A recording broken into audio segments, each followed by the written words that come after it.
We have the tech to get food delivered in 15 minutes, but we all have horror stories about buying tickets. The Game Time app gives fans the advantage. Get amazing tickets in just a few taps. Fees are included, so what you see is what you pay. And the Game Time guarantee means authentic tickets at the best price every time. Take the guesswork out of buying tickets to concerts, sports, comedy, and more with Game Time. Download the Game Time app and create an account for $20 off your first purchase. Terms apply. Hey, warm and friendly hello! Welcome to lovely Las Vegas for Coast to Coast Hoops with myself, Greg Hoops Peterson, now part of the VSiN Family Podcast. We've got an excellent podcast for you as we're going to be joined in segment number 2 by one of our good friends, Nate Hornung. You know him better as Shaggy Bets. He does great work over at Your Betting News. He's going to be aboard. We're going to be talking a lot about these NBA draft decisions. Seems like more and more it might be a case where Koa Pete might be returning to Arizona from everything I'm hearing in the grapevine. So we'll have to take a look at that decision. No doubt Tyler Tanner, what we're going to be getting out of Ruben Chenyulu, so many of these guys that are in the NBA draft. We're going to be talking about that in segment number 2. Not going to have a very long segment number 1 because right now we're just not really getting the big headline pieces in college basketball right now because everyone is holding out for these NBA draft decisions. The deadline is down, if I'm not mistaken, at the time of upload, I believe 12 days away. So we're all very curious to see what Milan Mimosevic is going to be doing. We're certainly going to be talking to Nate if Kentucky might be in play for them. And Nate is also a guy that does like some Kansas basketball, so we'll talk about the offseason that they've had, a few of the Big 12 teams that have been able to step up to the plate as well. And then in the final segment, we saw some moves in college basketball on Thursday. As I've been alluding to over the last few weeks, really feels like this has been a good time for the mid-majors. There are a few guys that have fallen through the cracks. It feels like you're just getting the number 10 through number 12 slots. They're getting filled out for these power conference teams, but these mid-majors that are looking at some of the guys that were still scoring like 8+ points per game that are still out there in the transfer portal, those are guys getting signed right now, and we saw some pretty solid ones on Thursday, so we'll give you guys a recap of that. If you have a question, comment, segment idea, what have you for this podcast, you do have one of two ways we fire those in. First one is my Twitter/X timeline at gunit_81. Keep in mind, letters CM, they mean does not matter, so as per usual, please send these into the timeline. And the other way, that is find an Apple Podcast review. If you rate this podcast 5 stars, it's very much appreciated. From there, you're able to fire in whatever you'd like to hear on this podcast via that 5-star review. Unfortunately, another relatively short segment number 1, mainly because we didn't really get super duper splash news that came out in college basketball on Thursday, though I will say for North Carolina, they are going to be going a little bit more international here in year number 1 under Mike Malone. I do find that to be very interesting, as for North Carolina, they are bringing in Alexandros Samadurov, hopefully I got that correct, as he's going to be teaming up with Nicolas Avadeas, so they're going a little bit more international men of mystery. This should be able to help them out quite a bit. As for North Carolina, I've been a little bit underwhelmed by what we've seen from them here in the offseason. You have to figure that maybe one or two of these guys that have NBA draft decisions that might return to school, they might be looking at some of those guys, but for Samadurov, he stands 6'11" because they're most likely going to be without Henry Visar. He's in the NBA draft right now, and even if he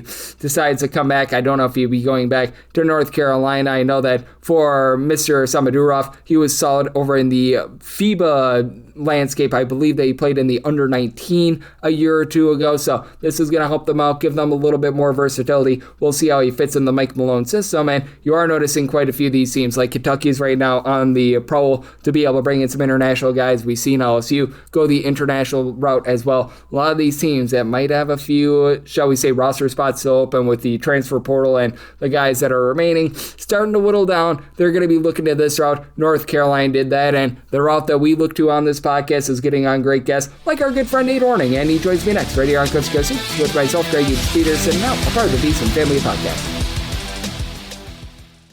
We have the tech to get food delivered in 15 minutes, but we all have horror stories about buying tickets. The Game Time app gives fans the advantage. Get amazing tickets in just a few taps. Fees are included, so what you see is what you pay. And the Game Time guarantee means authentic tickets at the best price every time. Take the guesswork out of buying tickets to concerts, sports, comedy, and more with Game Time. Download the Game Time app and create an account for $20 off your first purchase. Terms apply. Side edge this college basketball season? Well, VSiN experts use CBB Analytics, the most comprehensive college basketball analytics platform in the world. See injury impact, on and off data, clutch time performance metrics, first versus second half splits, and so much more. Utilize the promo code of VSiN, that is VSIN, to get $30 off and find your betting edge over at cbbanalytics.com. That is cbbanalytics, all one word.com. For anyone that is new to VSiN, well, I wish you a friendly hello. This is an attention to anyone that is new to VSiN because you're able to get some free stuff with our daily newsletter. It's a great way to catch up on everything that's happening in the sports betting world. It's delivered straight to your inbox every single morning. VSiN's newsletter offers picks, data, strategies for the day's betting menu, and so much more. Sign up for free today over at VSiN.com/newsletter. That's VSIN.com/newsletter, and start receiving your free newsletter tomorrow morning. That is VSIN.com/newsletter. Stay ahead of the game and bet smarter with VSiN. And we're back here in lovely Las Vegas for Coast to Coast Hoops with myself, Greg Hoops Peterson, now part of the VSiN Family Podcast. Always great to be joined by this man, as we've got Nate Hornung aboard. He does such great work over at Your Betting News, looking at so many different things, whether that be college basketball. I believe he's been posting up some baseball plays recently. I love baseball as well. He's getting all psyched up for what we're going to be getting in the World Cup this summer as well. He checks so many different boxes, obviously football when that's in season as well. So he is a man of a wealth of knowledge. You're able to follow him on the old Twitter/X at Shaggy_bets all together. And Nate, it's always a pleasure, my friend. Thank you. Hey, absolutely. I appreciate you having me on, Greg. Let's have some fun.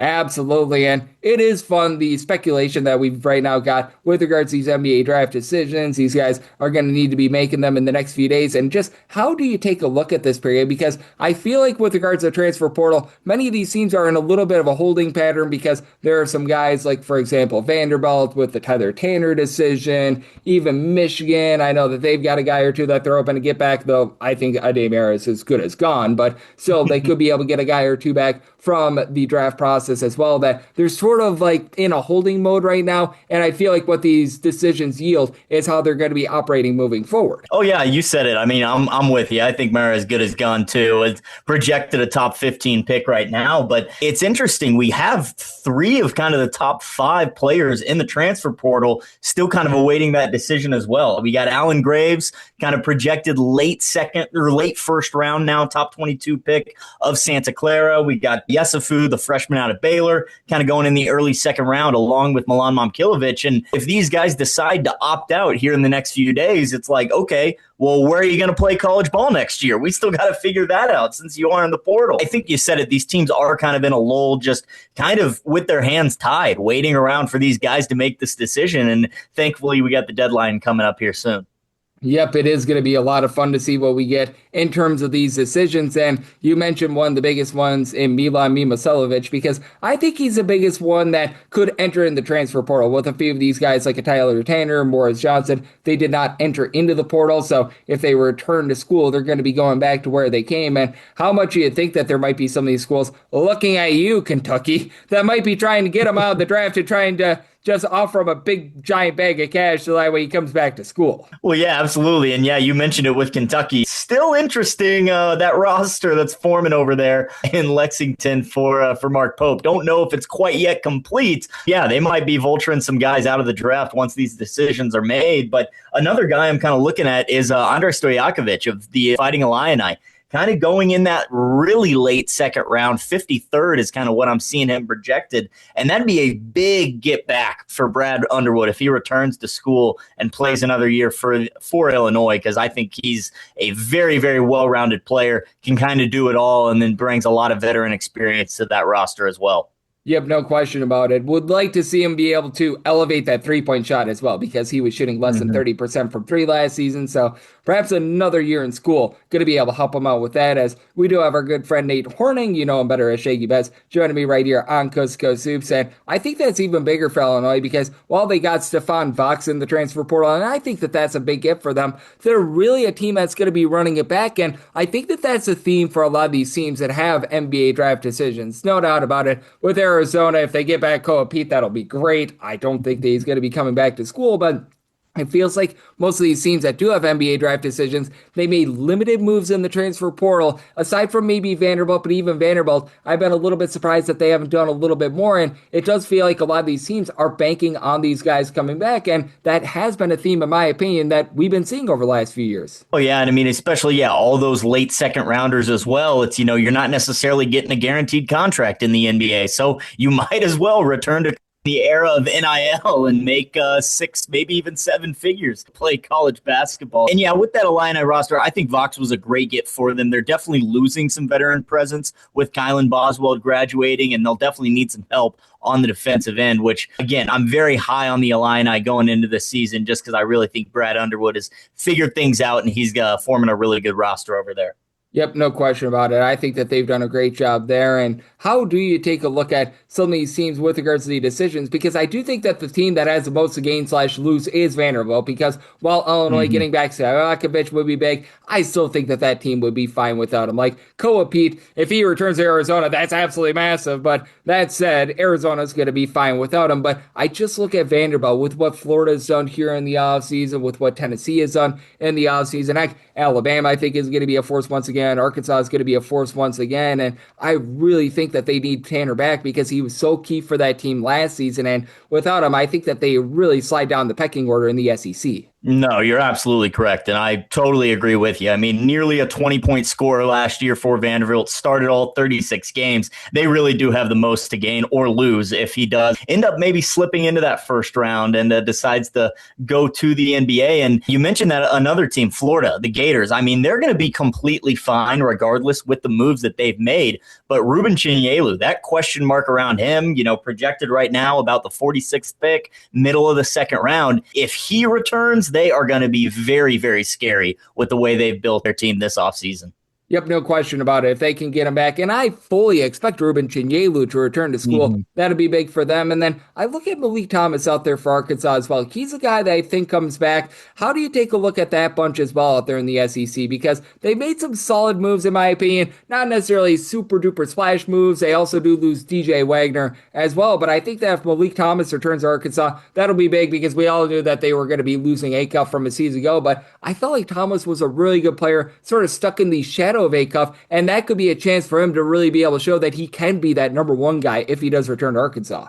Yeah, absolutely. I mean, he's a pure scorer, no doubt about it. And with, other guys like DJ Wagner and Carter Knox moving on, that could be Malik Thomas's time to shine. He's sneaking into the first round right now, so it will be interesting to see if he does make that return. But I completely agree with you. He is a very, very talented scorer, can score at really all 3 levels. And I think he would be able to shine at Arkansas, especially with Coach Cal there for the Razorbacks. They're going to be fine, Arkansas, regardless of whether he returns or not. But he could really elevate himself to the next level, maybe even return to school and sneak into next year's lottery at this point. Yep, I'm right there with you. I think that there's a lot of potential for Malik Thomas, so might pay for him to return to school, and I do expect that to be the case, but we shall see on that one, as we do have our good friend Nate Hornung, better known as Shaggy Best, joining me on Coast to Coast Soups. And since we last talked over the last few weeks, we have seen some nice moves being made in the transfer portal. LSU finally might be able to throw out their starting 5, so congratulations to them. Kentucky, they've added like 17 more role players, so congratulations to Kentucky. So they really are hoping for Milan, in my opinion, but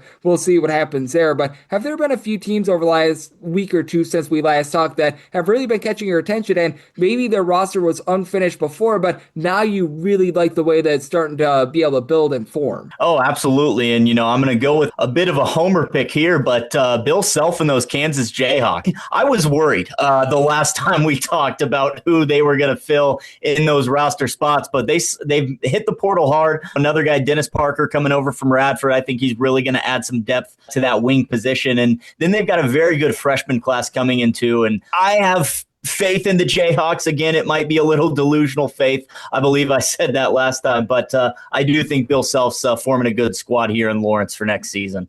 Yep, and I really look at the Big 12 as a whole, and I think that it's going to be such an intriguing conference because I think that it's going to be hard to put any team above like Arizona or Houston at this point. But I think that that middle of the conference is just going to be so deep because for Texas Tech, obviously, we need to see what happens with JT Toppin because he had that injury towards the back half of the season last year. Is he going to be good to go night number one? Is he going to be 100%? Everything like that. But you know that they're going to be a force. You mentioned Kansas being a force, but I look at additionally Arizona State, Kansas State, Cincinnati, the teams that made coaching moves. I feel like they all got immediately better here in the offseason, and those were all teams that were towards the middle/bottom of the Big 12 that I think immediately did a great job in terms of elevating themselves. Yeah, definitely. And one that you mentioned, those Sun Devils of Arizona State, looking at kind of a top 11 transfer class that they brought in. So I think they'll definitely be able to turn a corner and kind of compete in the Big 12. And I mean, you kind of said it, the Big 12 is just a bloodbath every single year. They all beat up on each other, especially that middle of the pack. And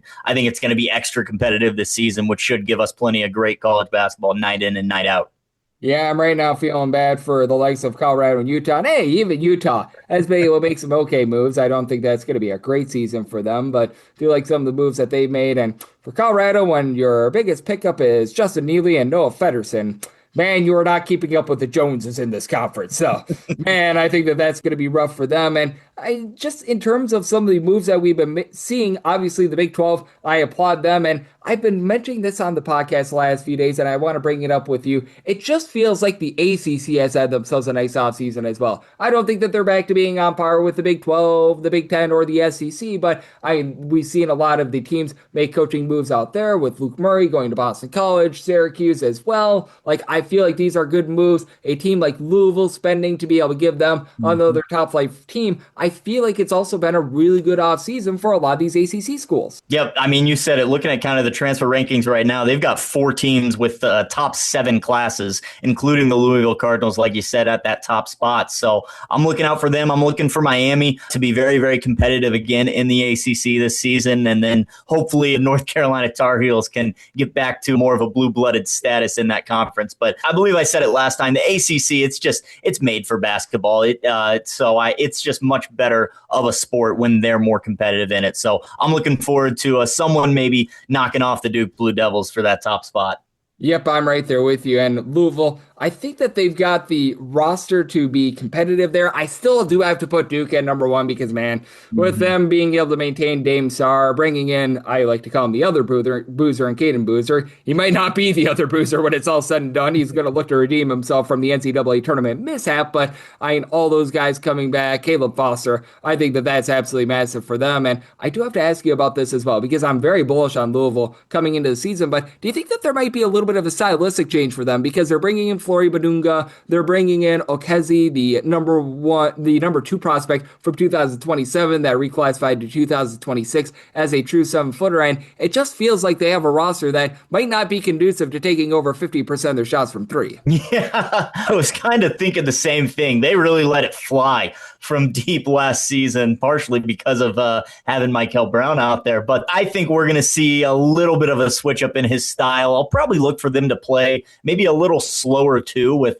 all of these bigs they've acquired. And then, looking at their guards in Jackson Shelstead, Carter Knox, I'm not sure those guys are super equipped to run up and down the floor for 72 possessions a game. So I would look for, Louisville to definitely play more inside coming up this season and definitely slow things down on both sides of the ball. Yep, I'm right there with you. I think that we're going to see a little bit of a tempo change. Not that they're going to be taking only like 10% of their shots from 3-point range or anything like that. That would be ridiculous. But at the same time, too, over 50%, probably not going to be seeing that. But what we always see from you, my friend, is great insights, whether that be taking a look at soccer, football, basketball. Nate, you're doing a great job with so many different things right now. So let the good people at home know it's all on tap for you and how people are able to follow along on social media and other platforms. Absolutely. You can follow me on all social medias at Shaggy_bets. I host a show every single morning, Monday through Friday at noon Eastern on the Betting News Network called The Morning Spread. So tune in there, and then you can check out all my written work at bettingnews.com. Absolutely. And our good friend Nate is doing an incredible job looking at this great game that we all know and love of college basketball all 12 months out of the year.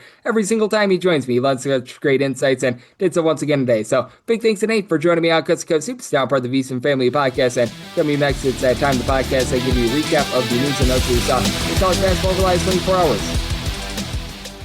We have the tech to get food delivered in 15 minutes, but we all have horror stories about buying tickets. The Game Time app gives fans the advantage. Get amazing tickets in just a few taps. Fees are included, so what you see is what you pay. And the Game Time guarantee means authentic tickets at the best price every time. Take the guesswork out of buying tickets to concerts, sports, comedy, and more with Game Time. Download the Game Time app and create an account for $20 off your first purchase. Terms apply. And we're back here in lovely Las Vegas for Coast to Coast Hoops with myself, Greg Hoops Peters, and now part of the VSiN Family Podcast. It's always a pleasure to be joined by Nate Hornung. He does such great work over at Your Betting News. He does an absolutely amazing job all 12 months of the year taking a look at college basketball. I know he's getting all psyched up for what we're going to be seeing at the FIFA World Cup here in, I believe, less than 2 months now. So it's always great to have him aboard every single time he joins me, lends such great insights, and did so once again today. So big thanks to Nate for joining me in the last segment. Now it is that time of the podcast. I give you a recap of the news and notes we saw in college basketball over the last 24 hours. Central Michigan going to be going the international route. Conrad Luzinski, he was over at Lenoir Rhine out there in the Carolinas last season at the Division II level. He was a 7'2" big man that averaged about 2.5 blocks, 13.5 points, 7.5 rebounds per game. He has decided that he is going to be going to Central Michigan. Now, Central Michigan, they brought in a Division II coach last season, and Andy Brockma. Took them a little bit of time to get going. It was a rough season for them, but they did win 3 out of their last 7 games. They built a little bit of momentum towards the back half of the season, and Nathan Clearbot was probably their top player. He's a 7-footer that came up from the Division II ranks. They had to replace him, so I do like what they're doing here, and I do think that for Central Michigan, the arrow is trending upward for them. They really haven't added a lot of Division I guys, and with what Western Michigan has done here in the offseason, I do think that they fall behind in the pecking order there, but we have seen a lot of these lower-end MAC teams, even a Northern Illinois, be able to make some relatively solid moves as well. This is a good one, in my opinion, for Central Michigan, who, again, I think that they're going to be towards the bottom of the conference, but we even see Ball State be able to make some nice moves, so the MAC has been able to have themselves a really nice offseason for Central Michigan. They're going to need to get more up on the board because I don't think that they've signed a single Division I guy quite yet, but step in the right direction was taken here, so I do like that move for them. You've got Mekhi Taylor. He last year was over at Albany. He was averaging about 3.5 points, 2.5 rebounds per game. He has decided that he is going to be going to Alcorn State. For Alcorn State, was a rough season number 1 for them as they made a coaching change recently, and for Alcorn State, they're looking to be able to get back towards the top of the MAC. The only other guy that they really brought in is Nigel Thomas, who at 6'7", he's a relatively okay rebounder over at Kennesaw State. They're going to be probably bringing in a lot of non-Division I guys, and for Alcorn State, it was actually a relatively okay three-point shooting team, and for Alcorn State, I think the big key for them is not getting completely base it on the glass. Jake Morton's squad was much better towards the back half of the season than they were towards the beginning half, but they lost their top guy in Tyson McDaniels from last season as well. Jameel Morris was a guy that was able to give them a little bit of production as well. Losing them has been relatively rough, and with Taylor, he should be able to help out a little bit more down low. Not a guy that's really going to pop it and lock it from 3, but helps his team in terms of being able to have a little bit more of a steady low post presence. And then you've got Alan Breed, who was over at NC State, and he was just in the Will Wade system for a very long time. You may recall, he had some nice moments out there in the Big East. He's just been really robbed by injuries. Like, he has been in college basketball since the 2020-2021 campaign. He had a season over at McNeese where he only played 2 games, so it was rough there, was really unable to get on the floor last season over at NC State. And when he did, he was averaging about 4.5 points, shot 34.5% from 3. His real heyday came when he was a nice contributor over at Providence, where he was averaging about 5 points per game over there. And when he was at Providence, he wasn't necessarily a great 3-point shooter. In the 2 games that he played at McNeese, he did put up a grand total of 35 points in those games. So he clearly showed that he was able to be better at a lower level, albeit in a very small sample size. He now heads on over to UNLV, and you could tell that Josh Pastner really got the ball rolling towards the back half of the season last year for UNLV. UNLV was just absolutely marred by injuries last year, and in a new look Mountain West, they should be one of the better teams this season. They've got a few returning pieces from a season ago. They've done a good job bringing in some top 225 recruits as well, but for UNLV, bringing in Terrence Bilford Tough from Tulsa, I think that that's a nice move, and if I'm not mistaken, he began his career over at Arkansas State. Tyler Harris, I thought, was a great ad coming over from Vanderbilt. Cam Miles was over at Florida State, so they've done a great job there, and now they're going to be a little bit better down low with MJ Thomas, who is the top rebounder over at New Orleans coming in. So I think that UNLV has done a solid job this offseason, and that's a good ad for them. UC San Diego with a good ad here. Ramir Barno, he was one of the top guys over at Florida Gulf Coast this last season, was averaging a steal and a half, 5 assists, was able to throw in there just under 12 points per game for Barno. He was a little bit of a hit or miss three-point shooter at 31% from the outside, but he's a guy that's going to be able to help dole it out, and I think that he's a good fit for this UC San Diego system. UC San Diego was down a little bit with regards to their active hands and turnovers last season. He should be able to help out with that. They've already got Kate Dotson coming over from Loyola Chicago. He's one of the few bright spots for them. And then you've got Olavi Sutla, hopefully I got that correct, a little bit of an upside, 6'10" big man from Oregon State. So for UC San Diego, I feel like even though they don't have Eric Olin anymore, by the way, congratulations to him signing an exception over at New Mexico, they've done a good job in terms of being able to keep themselves on the landscape. I think that they're going to be solid out there in the West Coast once again this season. So I like what they're doing here, and I thought that that was a good ad for them. This I also think is a solid ad. Ashton Williamson, he last season was over at Florida International. He was averaging 7.5 points, 2.5 assists, was a part of a Florida National team that was the top 25 team in terms of turnovers generated on a per possession basis. He goes to a program that they pride themselves on winning the turnover battle over at Florida International. For Williamson, he's a guy that's a little bit limited with his three-point shot. Last year shot 31.5% from three-point range, but I do think that he's going to do a great job in terms of being able to fit this Fort Wayne system. For Fort Wayne, they're also bringing in Anthony Isaac, who is over at Manhattan, so been a little bit slow going for them in the transfer portal, but they've added a few Division II guys, and we've seen them have so much success with guys like Rashid Bello and company coming over from the D2 ranks. Now you get a guy who is a solid scorer and a guy that was in a system that is very similar to Fort Wayne in terms of generating turnovers and playing a little bit more up-tempo, so I think that this is a very good ad for them. And for Prairie View, out there in the SWAC, they're going to be adding Jared Harris. He last season was over at Wyoming. He was averaging about 4 points per contest, was limited to only 12 games due to injury, but I think that he's going to be a solid ad. He comes over from a very defensive-minded team in Wyoming, and for Prairie View, the specialty for this team is always generating turnovers. Now, Wyoming didn't do a ton of that, but you bring in Jalen Lee, who was over at Texas State. He committed over last week or so. Sebastian Tidor is a 6'5" know-it-all player that comes over from Portland State. Jalen Wharton saw some okay minutes over at Northern Illinois. He's going to be able to give them some rough and tumble, so I really like what Prairie View is setting up here. I don't know if they're quite going to be towards the top of the conference, but with that just harebrained system, the way that they're able to generate turnovers, being a little bit stronger down low, I think that they have built themselves a nice roster thus far. Carmelo Adkins, he was very rock solid over at USC Upstate. He was averaging 13.5 points, about 5 boards. Guy that's not going to completely light the world on fire from three-point range or anything like that, but he's capable with regards to his three-point shot. He heads on over to Rice. We give our out to Lane Kiffin, go Owls, and I really like this move because for Rice, they've already had a little bit of success bringing over someone from the USC Upstate system, and Trey Bordeaux, he was really good for USC Upstate like 2 to 3 years ago. Last year, he was averaging 15.5 points per game for Rice last season. So, I mean, it's already shown that the USC Upstate system going on over to Rice is able to work out. Now, for Rice, they need to be better down low because they are outside the top 330 in terms of their two-point shooting percentage. Not a team that was able to do a great job on the defensive glass. They actually grabbed for themselves a few second and third chances, but I do think that this is going to be a seamless fit, a guy that might not have a ton of size, but not as afraid to get his nose dirty, be able to give the team a few second and third chances. And for Rice, they've also got Jacob Dar, who is a 6'7", shall we say, guy that was just riding the bench for Seton Hall, but has a little bit of upside. And then Jalen Ulana Iyonga, hopefully I got that correct, 6'8" big man from Charlotte. I feel like they still need that more dominant rebounder, but they've got some versatility, and I like this one for them. This is a depth piece for Tennessee. Christian Fermin, he was over at VCU, limited to 4 games last season due to injury. When he was out there on the floor during the 2024-25 season, he was pretty much a block first guy. He was only averaging for VCU 4.5 points, 3 boards, but he did give the team about 1.4 blocks per contest. He heads on over to Tennessee.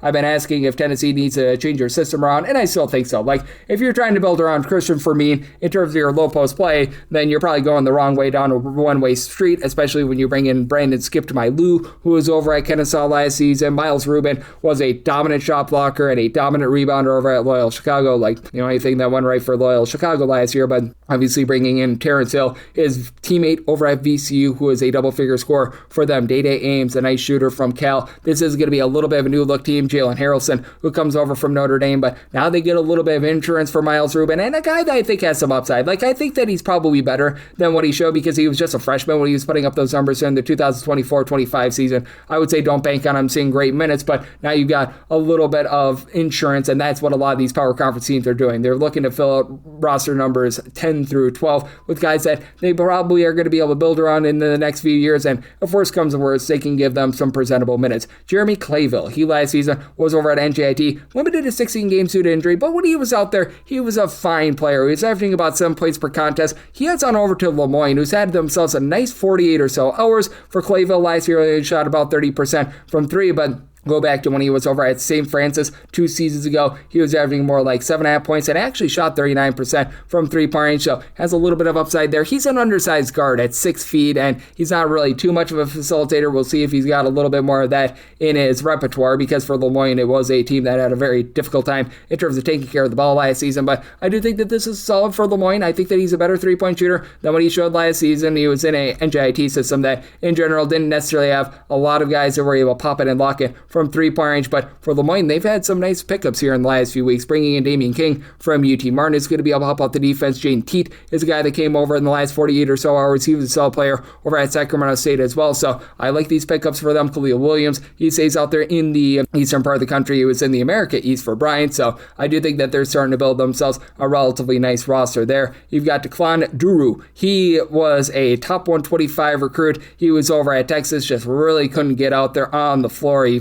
played 12 games. He averaged less than 3 points per contest. He's decided that he's going to UC Santa Barbara, and UC Santa Barbara has done a nice job in terms of being able to give some of these like former top 150 recruits that maybe didn't pan out at their previous stop a little bit of an opportunity, and he should be able to help them out down low. For the Santa Barbara team, they lose Zion Sensley, who was their top rebounder from a season ago, and for Santa Barbara, when they're really at their best, they're playing good, rock-solid defense. You can tell that that just was not them this last season, and I think that he's going to do a nice job in terms of restoring some order. You've got also Eric DeBami, who comes over from Florida National at 6'10". He'll give them some size. Antonio Chol, he was a good rim protector over at New Mexico last season. It's very clear that Santa Barbara has been very much prioritizing just low-post play. Still feel like they need that point guard. They had Ada Mahaney do a solid job for them last season, but they're still missing that element. That said, they're much better down low and much better defensively than they were a season ago, so they are very much doing a good job in terms of getting back to their roots.